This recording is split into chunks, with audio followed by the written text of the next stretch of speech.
میں بہک سکوں یہ مجال کیا، میرا رہنما کوئی اور ہے۔ نحمدہ و نصلی علی رسولہ النبی الکریم الامین، اما بعد فاعوذ باللہ السمیع العلیم من الشیطان الرجیم، بسم اللہ الرحمن الرحیم۔ قال اللہ تبارک و تعالی فی القرآن الحکیم، ان اللہ وملائکتہ یصلون علی النبی یا ایہا الذین آمنوا صلوا علیہ وسلموا تسلیما۔ الصلاۃ والسلام علیک یا رسول اللہ وعلی آلک واصحابک یا نبی اللہ۔ اللہ تعالیٰ کی حمد و ثنا، جان عالم وجہ تخلیق کائنات حضرت محمد مصطفیٰ صلی اللہ علیہ وسلم اور آپ کے جمیع آل و اصحاب کی بارگاہ ناز میں درود و سلام کے نذرانوں کے بعد، انتہائی عزت اور احترام کے لائق سامعین ذی قدر، میرے دینی اور یقینی دوستوں، بزرگوں اور بھائیوں، تفسیر اعجاز القرآن کے اگلے درس کے ساتھ حاضر خدمت ہیں، اور آج انشاءاللہ العزیز سورہ نور کے چوتھے رکوع کی تفسیر بیان کی جائے گی۔ اس کے ساتھ ساتھ یہ 18ویں پارے کا 10واں رکوع ہوگا، یعنی مجموعی طور پر یہ 18ویں پارے کا 10واں رکوع ہے، سورہ نور کا چوتھا رکوع ہے۔ سورہ نور کی آیت کا نمبر شمار ہے 27۔ اللہ تعالیٰ ارشاد فرماتے ہیں، یا ایہا الذین آمنوا لا تدخلوا بیوتا غیر بیوتکم حتی تستأنسوا وتسلموا علی اہلہا ذالکم خیر لکم لعلکم تذکرون۔ اے ایمان والو، اپنے گھروں کے سوا اور گھروں میں داخل نہ ہو جب تک اجازت نہ لے لو، اور ان میں رہنے والوں پر سلام نہ کر لو، یہ تمہارے لیے بہتر ہے تاکہ تم نصیحت مان لو۔ اے ایمان والو، اس آیت اور اس کی بعد والی 2 آیات میں اللہ تعالیٰ نے دوسروں کے گھروں میں جانے کے آداب بیان فرمائے ہیں کہ جب انسان کسی شخص کے گھر جائے تو اسے کون سے آداب ملحوظ خاطر رکھنے چاہیے۔ حضرت عدی بن ثابت رضی اللہ تعالیٰ فرماتے ہیں کہ ایک انصار کی عورت نے نبی کریم صلی اللہ علیہ وسلم کی بارگاہ میں عرض کی، یا رسول اللہ صلی اللہ علیہ وسلم، اپنے گھر میں میری حالت کچھ ایسے ہوتی ہے کہ میں نہیں چاہتی کہ کوئی شخص بلا اجازت میرے گھر میں آئے اور مجھے اس حال میں دیکھے، اور میرے گھر میں مردوں کا آنا جانا لگا رہتا ہے۔ تو اس پر یہ آیت مبارکہ کا نزول ہوا کہ اے ایمان والو، اپنے گھروں کے سوا اور گھروں میں داخل نہ ہو جب تک اجازت نہ لے لو۔ یہاں پر اس آیت کے حوالے سے 3 شرعی احکام جو ہیں ان کو واضح کرنا میں ضروری سمجھتا ہوں۔ ایک یہ کہ اس آیت سے ثابت ہوا کہ غیر کے گھر میں کوئی بلا اجازت داخل نہ ہو، یعنی منہ اٹھایا اور چلے گئے، جیسے کہ آج کل دوستوں میں بے تکلفی ہوتی ہے، یا کسی رشتہ دار کے گھر انسان اپنا منہ اٹھائے اور اندر داخل ہو جائے اور یہ کہنا یہ بھی سمجھ لیجیے اپنا گھر ہے۔ یہ بات انتہائی نامناسب ہے۔ آپ کو کسی کے گھر جانے سے پہلے اجازت طلب کرنی چاہیے، اور اجازت لینے کا طریقہ یہ ہے کہ بلند آواز سے سبحان اللہ یا الحمدللہ یا اللہ اکبر کہے، یا گھنکارے، یعنی ایسے آواز نکالنا، اس کو گھنکارنا کہتے ہیں، اگر دروازہ موجود نہ ہو۔ لیکن آج کل چونکہ دروازوں کا سلسلہ موجود ہے تو دروازے پر دستک دے اور یا ڈور بیل جو ہے اس کا استعمال کرے، اور اگر دروازہ موجود نہیں تو باہر سے کھڑا ہو کر اندر آنے کی اجازت طلب کرے، اور کسی شخص کی طرف سے اگر اجازت نہ ملے تو پھر اپنے گھر کی طرف واپس لوٹ جائے۔ غیر کے گھر جانے والے کی اگر صاحب مکان سے پہلی ملاقات ہو جائے تو پہلے سلام کرے، پھر اجازت چاہے، اگر وہ مکان کے اندر ہو تو سلام کے ساتھ اجازت لے، اور اس طرح کہے السلام علیکم ورحمۃ اللہ وبرکاتہ، کیا مجھے آپ کے گھر اندر آنے کی اجازت ہے؟ حدیث شریف میں ہے کہ سلام کو کلام پر مقدم کرو، یعنی پہلے سلام کرو پھر کلام کرو۔ اور تیسرا یہ کہ اگر دروازے کے سامنے کھڑے ہونے سے بے پردگی کا اندیشہ ہو، جیسے کہ بہت سے لوگوں کی عادت ہے دروازے کے بالکل سامنے کھڑے ہو جاتے ہیں، تو وہاں سے اہل خانہ کی حرکات و سکنات کو بآسانی دیکھا جا سکتا ہے۔ تو پھر مناسب یہ ہے کہ آپ دروازے سے دائیں یا بائیں ہو کر کھڑے ہوں تاکہ اہل خانہ کا بھی پردہ رہ جائے اور آپ کسی گھر کے حالات و واقعات کو نہ دیکھ سکیں، جو کہ کوئی شخص بھی پسند نہیں کرتا کہ اس کے گھر کی خواتین کو دیکھا جائے یا گھر کے واقعات معاملات کو دیکھا جائے۔ اگلی آیت فَإِن لَّمْ تَجِدُوا فِيهَا أَحَدًا فَلَا تَدْخُلُوهَا حَتَّى يُؤْذَنَ لَكُمْ وَإِنْ قِيلَ لَكُمُ ارْجِعُوا فَارْجِعُوا هُوَ أَزْكَىٰ لَكُمْ وَاللَّهُ بِمَا تَعْمَلُونَ عَلِيمٌ۔ اور پھر اگر تم ان گھروں میں کسی کو نہ پاؤ تو بھی ان میں داخل نہ ہونا جب تک تمہیں اجازت نہ دے دی جائے، اور اگر تمہیں کہا جائے کہ واپس لوٹ جاؤ تو واپس لوٹ جاؤ، یہ تمہارے لیے زیادہ پاکیزہ ہے، اللہ تمہارے کاموں کو خوب جاننے والا ہے۔ فَإِن لَّمْ تَجِدُوا فِيهَا أَحَدًا، یعنی اگر مکان میں اجازت دینے والا موجود نہ ہو تو بھی ان میں داخل نہ ہونا جب تک تمہیں اجازت نہ دی جائے، کیونکہ کسی غیر کی ملک میں تصرف کرنے کے لیے اس کی رضامندی کا ہونا ضروری ہے۔ اگر مقام میں اجازت دینے والا موجود ہو اور وہ تمہیں کہے کہ واپس لوٹ جاؤ، یعنی اہل خانہ موجود ہوں، وہ آپ سے ملنا نہ چاہتا ہو یا اس کا کوئی عذر ہو جو آپ نہ جانتے ہوں، اور وہ کہے کہ واپس لوٹ جاؤ، تو تم واپس لوٹ جاؤ اور اجازت طلب کرنے میں اصرار اور منت و سماجت نہ کرو، یعنی کسی کو مجبور مت کرو۔ اب یہاں پر کسی کے دروازے پر جانے کے کچھ مزید آداب بیان کیے جا رہے ہیں، جن کو مختلف مفسرین نے اپنی کتابوں میں بیان کیا، میں نے ان کو یکجا کر دیا تاکہ آپ کے لیے آسانی ہو۔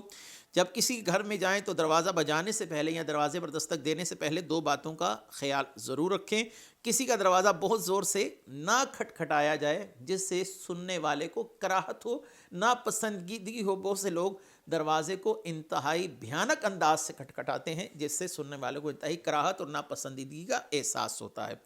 اور شدید آواز سے چیخنا چلانا، فلاں دروازہ کھول، فلاں ایسا کر، تو یہ چیز بھی آداب کے منافی ہے، اخلاقی طور پر معیوب ہے، اچھی نہیں سمجھی جاتی، اور خاص کر علماء اور بزرگوں کے دروازوں پر ایسا کرنا اور انہیں زور سے پکارنا مکروہ ہے، خلاف ادب ہے۔ لہٰذا دروازے پر دستک انتہائی میانہ انداز سے، درمیانے انداز سے دی جائے، نہ بہت آہستہ کہ اندر والے سن نہ سکیں، نہ بہت زور سے کہ سننے والا کراہت اور ناپسندیدگی محسوس کرے۔ لہٰذا درمیانی انداز میں دروازہ بجائیں، آواز دینے کی ضرورت ہو تو درمیانی آواز سے پکاریں۔ جس کے گھر پر بیل لگی ہو تو ایسا نہ کریں کہ بیل پر ہاتھ رکھ کر آپ کھڑے ہو جائیں، اس کو 3 مرتبہ کچھ وقفے کے ساتھ بجایا جائے تاکہ جو اہل خانہ ہے ان کو کسی قسم کی تکلیف اور دشواری کا سامنا نہ ہو۔ اور اگر تیسری بار بھی بجانے کے بعد جواب نہ ملے تو کسی شدید اور مجبوری اور ضرورت کے بغیر چوتھی بار نہ بجائیں بلکہ واپس چلے جائیں، کسی دوسرے وقت میں ملاقات کر لیں۔ تو یہاں پر یہ بھی یاد رہے کہ 3 مرتبہ دروازہ بجانے یا گھنٹی بجانے کی اجازت ہے، کوئی واجب نہیں ہے۔ اگر پہلی بار پہ دروازہ کھول دے تو آپ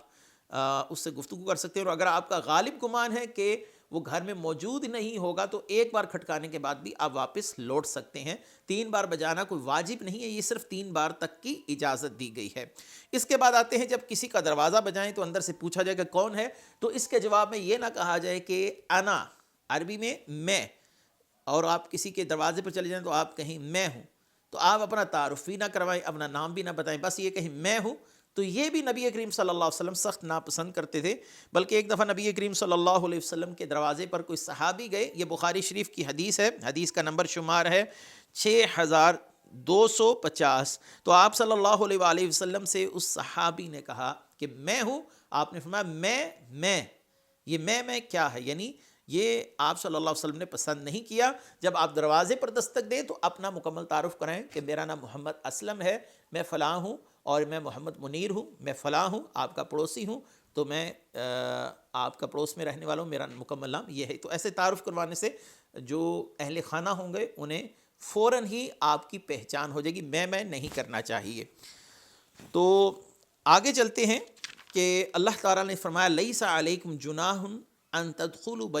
بیوتا غیر مسکونۃ فیہا متاع لکم واللہ یعلم ما تبدون وما تکتمون۔ اس بارے میں تم پر کچھ گناہ نہیں کہ ان گھروں میں جاؤ جو خاص کسی کی رہائش نہیں، جن میں تمہیں نفع اٹھانے کا اختیار ہے، اللہ جانتا ہے جو تم ظاہر کرتے ہو اور جو تم چھپاتے ہو۔ یہاں پر ہے کہ کچھ ایسے گھر ہیں جس میں کسی کی خاص رہائش نہیں، تمہیں اجازت کی ضرورت نہیں، تو اس سے مراد مفسرین کرام نے جو سرائے ہے، ہوٹل ہے،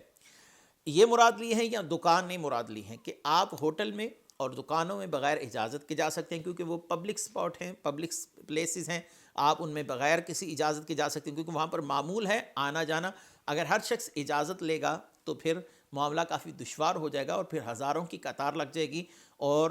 ہوٹل کا مالک بھی آپ کو اجازت دیتے دیتے تھک جائے گا. ان کا تو چونکہ کام ہی یہ ہے کہ وہاں پر لوگوں کا آنا جانا، باکثرت رہائش، باکثرت ملاقات لگا رہتا ہے، تو اس لیے ہوٹل ہو، سرائے ہوں یا دکانیں جہاں پر کسی شخص کے آنے جانے کی اجازت کی ضرورت نہیں، دکان ہوتی ہی اس لیے ہے کہ لوگ آئیں، خریداری کریں اور چلے جائیں، تو لہٰذا خریداروں کو یہاں پر اجازت کی ضرورت نہیں ہے. لہٰذا اس تفسیر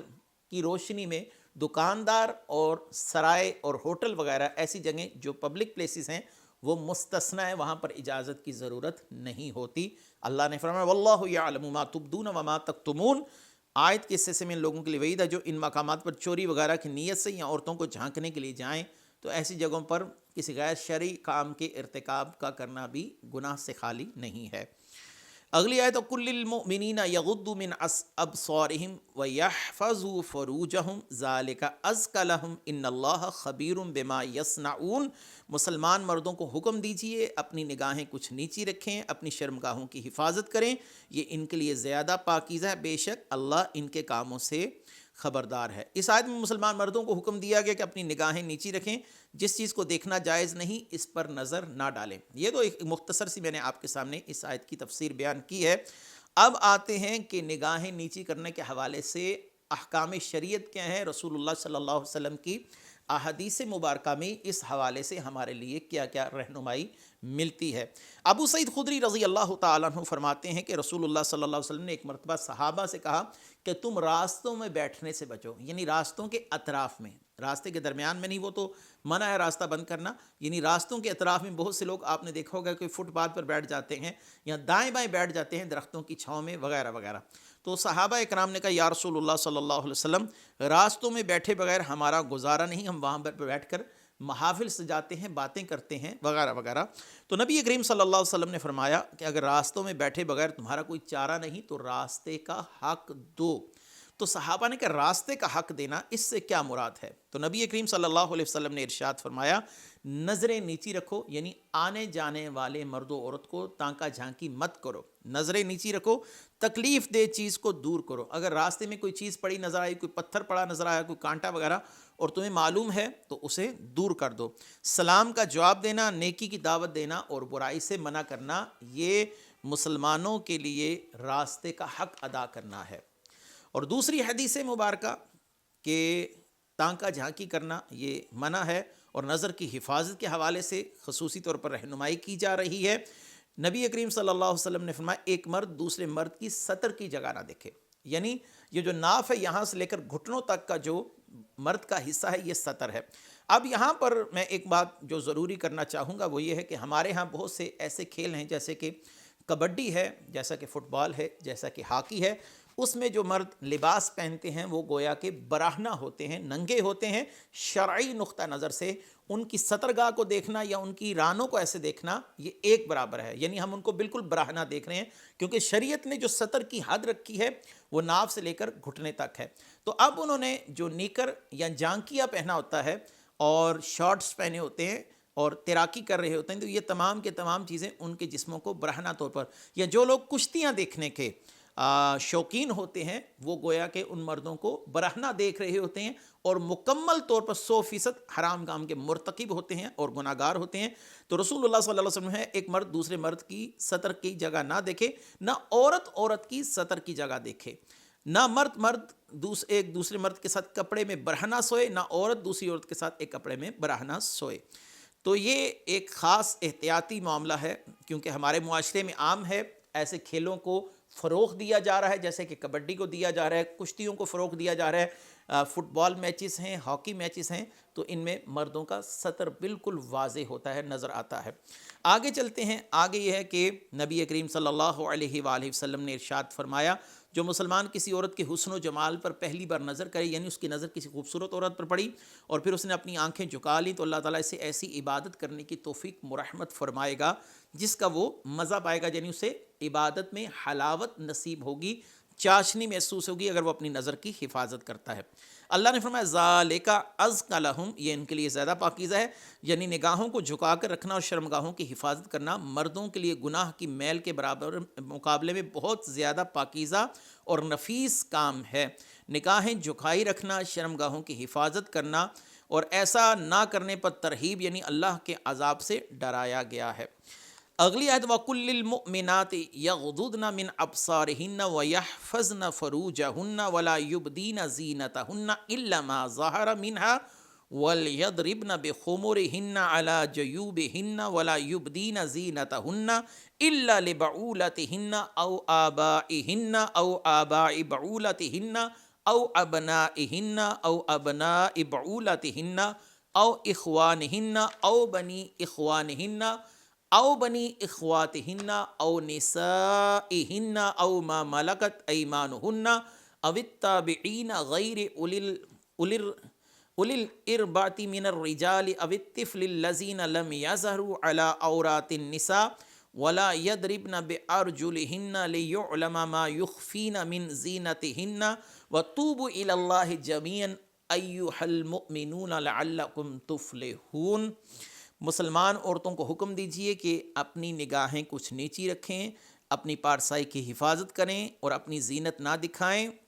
مگر جتنا بدن کا حصہ خود ہی ظاہر ہے،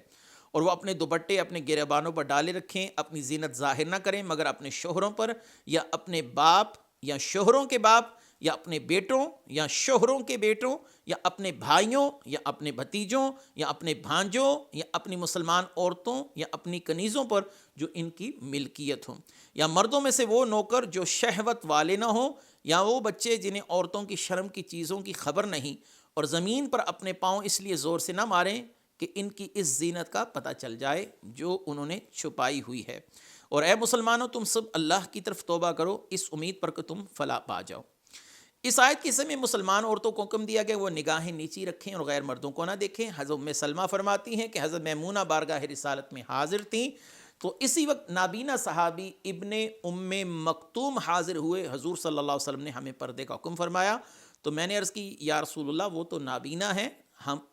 وہ ہمیں دیکھ نہیں سکتے، پہچان نہیں سکتے، تو نبی کریم صلی اللہ علیہ وسلم نے ارشاد فرمایا کیا تم دونوں بھی نابینا ہو اور کیا تم ان کو نہیں دیکھتی؟ یہ روایت سنن ترمذی میں کتاب الادب میں موجود ہے۔ اس کا معنی یہ ہے کہ مردوں کا عورتوں کو دیکھنا منع ہے تو ایسے ہی عورتوں کا غیر مردوں کو دیکھنا بھی سختی کے ساتھ منع کیا گیا ہے۔ اب اس سے ہمیں عبرت حاصل کرنی چاہیے۔ جو گھروں کا ماحول ہے، جو ٹیلی ویژنز ہیں، فلمیں ہیں، ڈرامے ہیں، اب اس میں تو پورا معاشرہ ہی ایک جکڑا ہوا ہے۔ یہاں ایک مسئلہ یہ بھی یاد رکھیے کہ عورت کا اجنبی مرد کی نظر کرنے کا وہی حکم ہے جو مرد کا مرد کی طرف نظر کرنے کا، یعنی عورت کا مرد کی طرف دیکھنا بھی گناہ ہے، عورت کا کسی غیر مسلم عورت کی طرف دیکھنا بھی یا کسی فاحشہ بدکار عورت کی طرف دیکھنا بھی یہ گناہ ہے۔ یعنی عورت کا اس عورت سے بھی پردہ ہے جو فاحشہ بدکار ہے یا غیر مسلم ہے۔ تو یہ اس وقت ہے عورت کو یقین کے ساتھ معلوم ہو جائے اگر کوئی عورت کسی مرد کو دیکھنا چاہتی ہے یا دیکھتی ہے اور اس کیفیت کے ساتھ ہے کہ شہوت پیدا نہیں ہوگی اور اس کا شبہ بھی ہو تو ہرگز نہ دیکھے، اگر شہوت والا معاملہ نہیں ہے تو پھر دیکھا جا سکتا ہے۔ وَلَا يُبْدِينَ زِينَتَهُنَّ، اپنی زینت نہ دکھائیں۔ زینت سے مراد وہ چیزیں جن کے ذریعے عورت سنورتی ہے، بنتی ہے، جیسے زیور، سرما وغیرہ لگانا آنکھوں کے اندر، اور چونکہ محض زینت کے سامان کو دکھانا مباح ہے اس لیے آیت کا معنی یہ ہے کہ مسلمان عورتیں اپنے بدن کے ان اعضاء کو ظاہر نہ کریں جہاں زینت کرتی ہیں، جیسے سر، کان، گردن، سینہ، بازو، کونیاں، پنڈلیاں۔ البتہ بدن کے وہ اعضاء جو عام طور پر ظاہر ہوتے ہیں جیسے چہرہ ہے، دونوں ہاتھ ہیں اور دونوں پاؤں ہیں، انہیں چھپانے میں کافی مشقت ہوتی ہے، اس لیے چہرہ، ہاتھ اور پاؤں ان کو زینت کے احکام میں شامل نہیں کیا گیا۔ لیکن علماء کرام جو متاخرین ہیں ان کا کہنا یہ ہے کہ چہرہ بھی چھپایا جائے، کیونکہ آج کل محل فتنہ ہے، لوگ ایک دوسرے کا چہرہ دیکھتے ہیں پھر اس پر دل نچھاور کر دیتے ہیں اور پھر بات آگے بڑھتی ہے، اور اس بات کے بعد نتائج ہمارے سامنے ہیں معاشرے کے اندر کیا ہو رہا ہے۔ تو اس میں یہ معاملہ ہے۔ اب یہ ہے کہ عورتیں اس آیت میں ان مردوں کے متعلق بھی بتایا کہ جن کے سامنے عورتیں اپنی پوشیدہ زینت کے اعضاء مثلاً سر، کان، گردن، سینہ، بازو، کوہنیاں اور پنڈلیاں وغیرہ ظاہر کر سکتی ہیں، چنانچہ وہ مرد یہ ہیں۔ یہ آپ رشتے ذرا سماعت کر لیجئے جن کے سامنے عورتیں اپنی زینت ظاہر کر سکتی ہیں۔ ایک تو شوہر ہے، شوہر سے پردہ نہیں ہے، باپ ہے، اور اسی حکم میں باپ کا باپ بھی ہے اور باپ کے باپ کا باپ بھی ہے، یعنی دادا بھی ہے، پردادا بھی ہے، اسی طرح یعنی شوہر ہے، باپ ہے، اور باپ کا بھی جو باپ ہے یا اس کا باپ ہے، اور شوہروں کے باپ یعنی سسر کہ وہ بھی محرم ہو جاتا ہے، یعنی سسر سے بھی آپ زینت وغیرہ نہ پوشیدہ رکھیں تو کوئی مسئلہ نہیں۔ اپنے بیٹے اور پھر اپنے بیٹے کی اولاد میں یعنی اس کا بیٹا، پھر آگے اس کا بیٹا یا اپنی بیٹی، شوہروں کے بیٹے کے وہ بھی محرم ہو گئے۔ اگر شوہر کی شادی پہلے کسی اور عورت سے ہوئی تھی یا بعد میں، اور شوہر کا کوئی بیٹا دوسری عورت سے ہے تو بھی اس سے پردہ کرنا، اپنی زینت وغیرہ چھپانا یہ ضروری نہیں۔ سگے بھائی اور سگے بھتیجے، سگے بھانجے، ان ایک حکم میں چاچا، ماموں وغیرہ تمام محارم میں داخل ہیں، چچا بھی اور ماموں بھی۔ مسلمان عورتوں کے سامنے غیر مسلم عورتوں کے سامنے اپنا آپ ظاہر کرنا یا اپنی زینت کو ظاہر کرنا یہ منع ہے۔ حضرت عمر فاروق نے ابو عبیدہ بن جراح کو خط لکھا تھا کہ کفار اہل کتاب کی عورتوں کو مسلمان عورتوں کے ساتھ حمام میں داخل ہونے سے منع کیا جائے، یہ اسی احتیاط کے پیش نظر تھا۔ اپنی ملکیت میں موجود کنیزوں کے سامنے ان پر اپنا سنگار ظاہر کرنا ممنوع نہیں، غلام ان کے حکم میں نہیں، ان کو اپنی مالکہ کی زینت کی جگہوں کو دیکھنا جائز نہیں، یعنی غلام اگر مرد ہے تو وہ نہیں دیکھ سکتا، اگر وہ خادمہ ہے تو وہ دیکھ سکتی ہے۔ مردوں میں سے وہ نوکر جو شہوت والے نہ ہو، یعنی بہت بڑی عمر کا شخص ہے، بوڑھا ہو گیا ہے، اسے شہوت والا معاملہ ختم ہو گیا ہے، تو ایسے شخص سے بھی پردہ نہ کیا جائے، یعنی زینت نہ چھپائی جائے تو کوئی مسئلہ نہیں ہے۔ وہ بچے جنہیں عورتوں کی شرمگاہوں کی چیزوں کی خبر نہیں، ابھی ناسمجھ ہیں، نابالغ ہیں، تو یہ سلسلہ بھی ہے۔ آگے وَلَا يَضْرِبْنَ بِأَرْجُلِهِنَّ، اور زمین پر اپنے پاؤں زور سے نہ ماریں، یعنی اور چلنے پھرنے میں اپنے پاؤں اس قدر زور سے نہ مارے کہ لوگ اس کی طرف متوجہ ہوں، اس کے قدموں کی آہٹ سن کر۔ اسی لیے پاؤں میں جو جھانجر پہنی جاتی ہے، پائل پہنی جاتی ہے،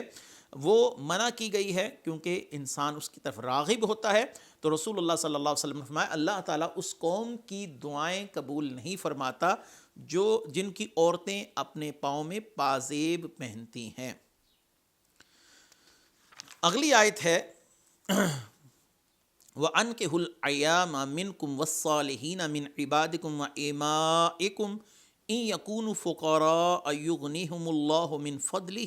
وَاللَّهُ وَاسِعٌ عَلِيمٌ، اور تم میں سے جو بغیر نکاح کے ہوں تمہارے غلاموں اور لونڈیوں میں سے جو نیک ہیں ان کے نکاح کر دو، اگر وہ فقیر ہوں تو اللہ انہیں اپنے فضل سے غنی کر دے گا، اور اللہ وسعت والا، علم والا ہے۔